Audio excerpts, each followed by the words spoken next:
Hey guys, what's going on? It's Savis Romo bringing you all your daily dose for interactive sports talk radio. It is February 10th, 2012. Starting off, Murray State loses their first game of the year, and here's my problem with that. They were 23-0 and only ranked 9th, I believe. If I read that correctly on the screen, because my TV was a little fuzzy, I believe it said 9th, okay? Now that bothers me. They're the last undefeated team, they're not ranked first. They've won all of their games, so does that not make them the best team in college basketball? In theory, does that not work? I'm sorry, did I miss something here? Do you guys want to explain something to me? Either way, I think you guys should let me know how that works. And then I saw a question on ESPN, right? It says, if they were to lose another game, one more loss, should they be in the tournament? Really? We have to ask this question. Really? What do you mean, should they be in the tournament? They should be a damn #1 seed in the tournament. That is ridiculous to even ask or think that they shouldn't be in the tournament. That you guys have no idea how much that bothers me. That is just so ridiculous. And I think it proves how, big market companies just love to cater to big market teams.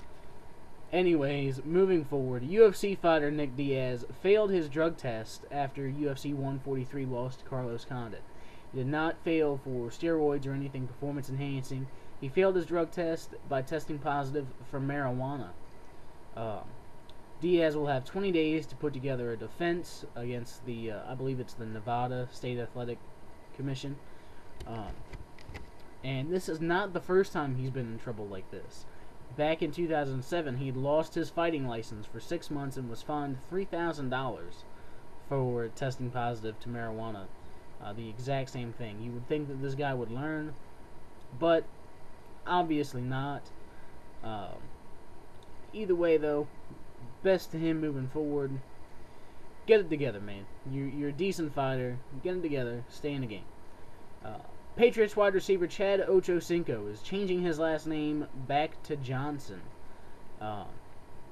Apparently on Twitter, he had been tweeting back and forth with a couple different people talking about, how there was a quote-unquote warrant out for Chad Ochocinco, so he had to change his name back to Chad Johnson.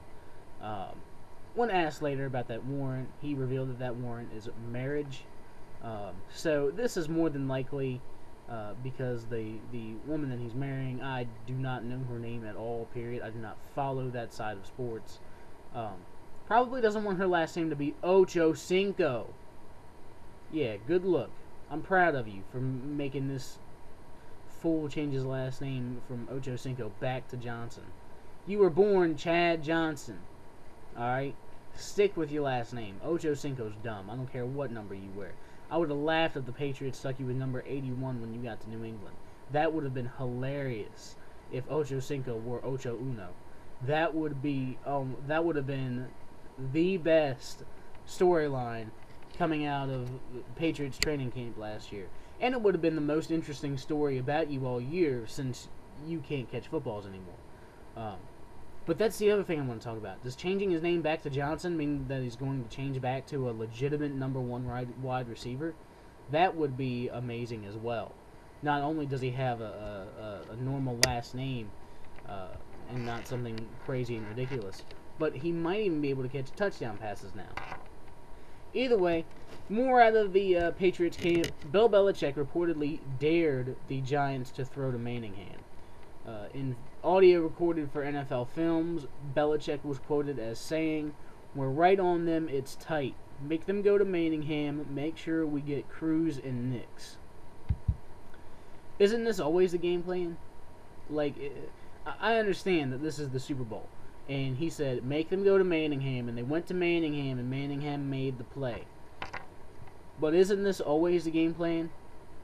Go after a team's #1s and force the guys underneath of them, or the guys who you expect to be lesser than them to make plays. Make the quarterback make plays to those guys instead of his playmakers. I don't understand where the criticism is here, or why this is big news. That should have been already known, honestly, that Belichick was going to force them to go to their #3 receiver. You know, Cruz was covered all night. You know, he had a few catches, and I believe Cruz had a touchdown in that game. But you know, Cruz had been covered all night. Knicks had been covered all night. They were not huge factors in the game. But either way, Belichick, you made the right call. You forced them to beat you, and unfortunately, they did. That's all you can ask for. You got beat the right way. You didn't give it up. They beat you. Other than the touchdown that you gave up to get the ball back. But I can't really argue with that all too much. Cannot argue with that too much. Either way, this has been your Daily Dose, administered by me, the one and only Savis Romo. You can find me on Twitter at save_us_Romo. You can follow IST Radio on Twitter at IST Radio. And do not forget to check out our IST Radio show starting at noon Eastern today, February 10th. I will be on it with Andrew Vigilati, and we are going to discuss the Los Angeles Angels and the St. Louis Cardinals in a preview for their teams in spring training, and various other topics that I am not going to reveal to you guys right now. So make sure you tune in to find out what they are.